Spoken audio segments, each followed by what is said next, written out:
Oleh karena itu harusnya dikabulkan dengan dalil-dalil sebagaimana hampir sama dengan apa yang disampaikan oleh Profesor Saldi dan Profesor Eni.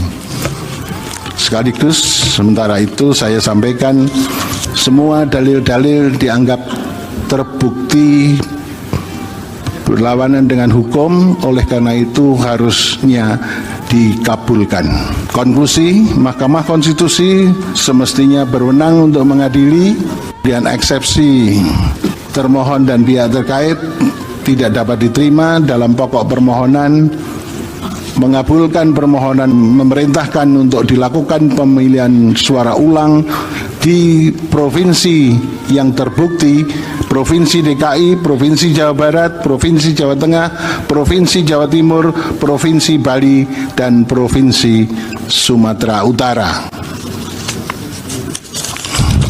Terakhir, perlu saya sampaikan, demikian pendapat berbeda dissenting opinion yang saya sampaikan dalam perselisihan hasil pemilihan umum Presiden tahun 2024. Hal ini saya lakukan sebagai wujud tanggung jawab moral dan penilaian profesional atau professional judgment sebagai seorang hakim konstitusi sekaligus sebagai akademisi yang independen yang memutus sesuai dengan kewenangan serta kemampuan dan kapabilitasnya yang kelak akan saya pertanggungjawabkan kehadirat Tuhan Yang Maha Esa Allah Subhanahu wa Ta'ala sebagaimana sumpah saya sebagai seorang hakim. Tak kala saya dilantik pertama kali menjadi hakim konstitusi bersifat final and binding di dunia maupun di akhirat bagi seorang hakim.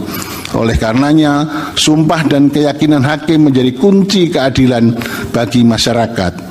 Selain itu, pudar dan menurunnya standar etik khususnya bagi penyelenggara negara menjadi musabab perlu adanya kepedulian akan pentingnya menjaga keseimbangan antara penegakan hukum, rule of law, dan penegakan etik atau rule of ethic sesuai dengan nilai-nilai luhur Pancasila.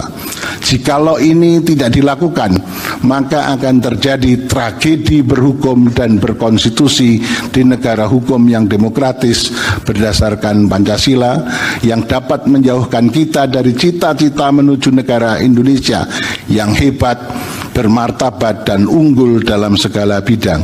Terima kasih. Assalamualaikum warahmatullahi wabarakatuh.